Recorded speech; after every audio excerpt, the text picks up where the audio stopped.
বলছিস এসব? না না, আমি এটা করতে পারবো না। পারবি না মানে?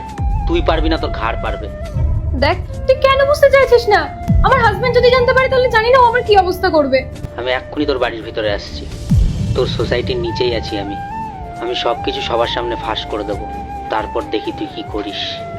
না না, প্লিজ তুই এরকম করিস না। দেখ, আমার স্বামী আছে, একটা ছোট বাচ্চাও আছে। কেন আমার সংসারটা ভাঙতে চাইছিস? আর না, তুই এবার রাখ ফোনটা। এবার আমি উপরে আসছি।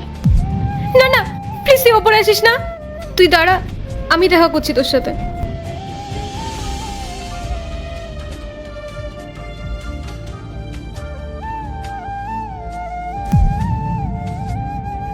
ও, তুমি চলে এসছো? কখন এলে?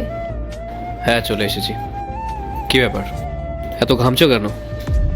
আর তোমাকে দেখে মনে হচ্ছে তুমি কোনো বিষয় নিয়ে টেনশনে আছো। কি হয়েছে?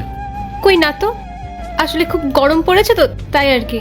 আর বাবুটা যা দুষ্টু হয়েছে না, নিচে একটা পার্সেল এসছে, ওটা নিয়ে আসছি। ঠিক আছে, যাও গিয়ে নিয়ে এসো।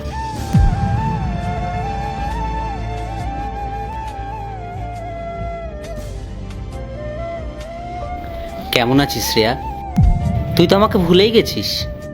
ভুলিনি, শুধু বিয়ের পর লাইফটা চেঞ্জ হয়ে যায়। আমি কয়েক বছরের জন্য বাইরে গেলাম, আর তার মধ্যে এত কিছু হয়ে গেল। আল্লাহর এই ভিডিওটা দেখে যে সরে যাবে তার মনের আশা পূরণ হবে না। আল্লাহর এই ছবিটা দেখে চ্যানেলটা সাবস্ক্রাইব করতে হবে এবং ভিডিওতে লাইক করে দিতে হবে, তাহলে তোমার মনের আশা পূরণ হয়ে যাবে। আর অবশ্যই অবশ্যই এই চ্যানেলটা সাবস্ক্রাইব করতে হবে। হ্যাঁ, অ্যারেঞ্জ ম্যারেজ হয়েছিল, তাই বলার সময় পাইনি। তুই তো আমার কথা একবার ভাবতে পারতিস। মানে, তোর কথা কি ভাবতাম? আরে তুই তো জানতিস, তোকে তো সেই ছোটবেলার থেকে আমি পছন্দ করতাম। আমরা শুধু ভালো ফ্রেন্ড ছিলাম রনিত, আর কিচ্ছু না।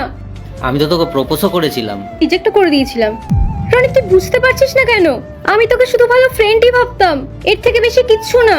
আমি কিন্তু এমনি এমনি তোকে হেল্প করিনি। আমি তোকে পছন্দ করতাম বলে তোকে হেল্প করেছি, যাতে আমরা একটু ক্লোজ হতে পারি। সিরিয়াসলি রনিত, আমি ভেবেছিলাম তুই আর আমি শুধু ভালো বন্ধু, তাই আমি তোর কাছ থেকে হেল্প নিয়েছিলাম।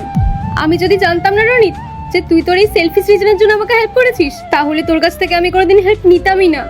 বাহ, যেই কাজ মিটে গেছে অমনি বলছিস আমার হেল্প তোর লাগতো না। তোর টাকাগুলো ফেরত দিয়ে দে। আমি এখন এত টাকা কোথা থেকে পাবো? অ্যাটলিস্ট আমাকে একটু টাইম তো দে। ঠিক আছে, আমি তোকে 1 সপ্তাহ সময় দিচ্ছি, আর এই 1 সপ্তাহের মধ্যে আমার সমস্ত টাকা আমার ফেরত চাই। বেশ, ঠিক আছে, কিন্তু এই 1 সপ্তাহের মধ্যে তুই কোনো কল মেসেজ আমাকে কিচ্ছু করবি না। ঠিক আছে।